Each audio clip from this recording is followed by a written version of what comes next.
জানি না আল্লাহ কি আমাদের কপালে রাখছে এবং আল্লাহ ভালোই জানেন, কারণ এরকম পানি হালুয়াঘাটের ভিতরে অষ্টআশি বন্যার সময় দেখা যায় নাই। যে পরিমাণ পানি বর্তমানে আমাদের হালুয়াঘাটের ভিতরে আছে।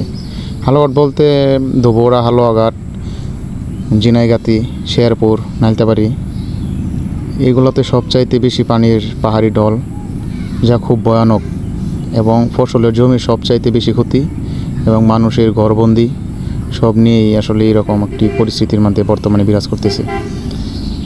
তবে সব কিছুর মাঝেও সেনাবাহিনী উপস্থিত, তারা আসলে হ্যান্ডেল করবে যে আসলে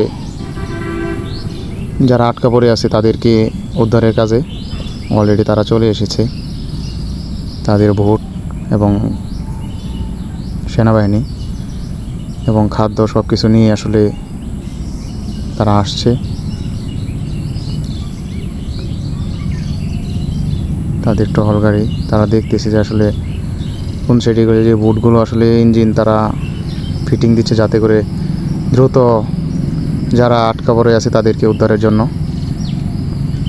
আমরা অসংখ্য গাড়ি দেখতে পাচ্ছি এবং সেনাবাহিনী অনেক আসতেছে এবং অনেক বোট উদ্ধারের জন্য ছেড়ে দিয়েছে। আসলে এরকম পরিস্থিতিতে আসলে হালুয়াঘাট পড়বে আসলে তারা ভাবতেই পারে নাই এরকম পরিস্থিতি হয়ে যাবে। তবে সবাই দোয়া করবেন যেন সব দ্রুত ঠিক হয়ে যায়।